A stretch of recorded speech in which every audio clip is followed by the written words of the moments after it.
کیا ادھار کے پیسوں سے حج کر سکتے ہیں؟ ادھار کے پیسوں کے بغیر حج ہو نہیں سکتا. حج 12 لاکھ کا ہو چکا ہے.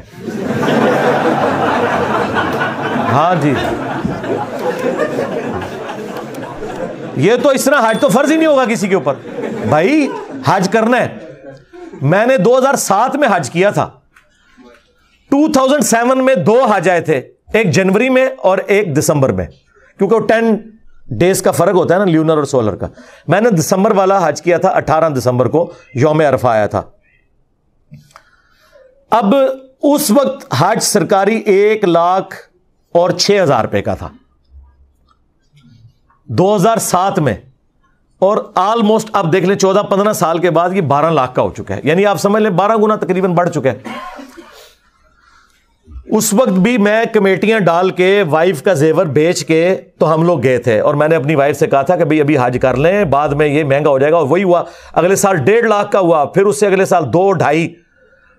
آج 12 کے ساتھ کمپیئر کریں تو آپ کو 2.5 کام لگ رہے ہیں, لیکن اس زمانے میں لوگ کہتے تھے یہ کیا ہو گیا. کسی نے اس وقت کسی کو بتاتے نا یہ 12 لاکھ کا ہو جائے گا, 10 سال بعد تو لوگوں نے بیوچ ہو جانا تھا کام صحیح. پہلے تو اتنی مہنگائی نہیں ہوتی تھی. تو اس وقت بھی کمیٹیاں ڈالنا ادھار ہی ہوتا ہے نا. ہاں, تو ادھار ضرور اٹھائیں جو آپ اتار سکتے ہیں.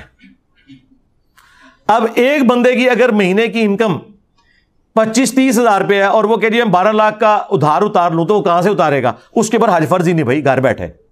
ہاں, اگر اس کے پاس اتنا زیور ہے کہ وہ بیچ کے حج پہ جا سکتا ہے, پلس جتنے دن حج پہ رہے گا اتنے دن پیچھے بال بچوں کا خرچہ دے سکتا ہے, تو بھائی وہ زیور بیچے گا. اسلام نے یہ کہا کہ آپ نے تجوریاں بھرنی ہیں. اچھا, لوگوں نے زیورات رکھے ہوتے ہیں, پلاٹس رکھے ہوتے ہیں, کہتے ہیں ہمارے پاس جمع پونجی نہیں, حج کہاں سے کریں؟ اللہ کے بندوں کیوں آرام موت مرنے لگے ہو؟ قرآن میں بالکل واضح سورہ آل عمران میں اللہ تعالیٰ نے فرمایا کہ جس کے پاس استطاعت ہے وہ اللہ کے گھر کا حج کرے گا, اور اللہ تعالیٰ تمام جہان والوں سے غنی ہے. ہاں, اور اس میں کفر کے الفاظ ہیں, جس نے کفر کیا تو اللہ تعالیٰ غنی ہے.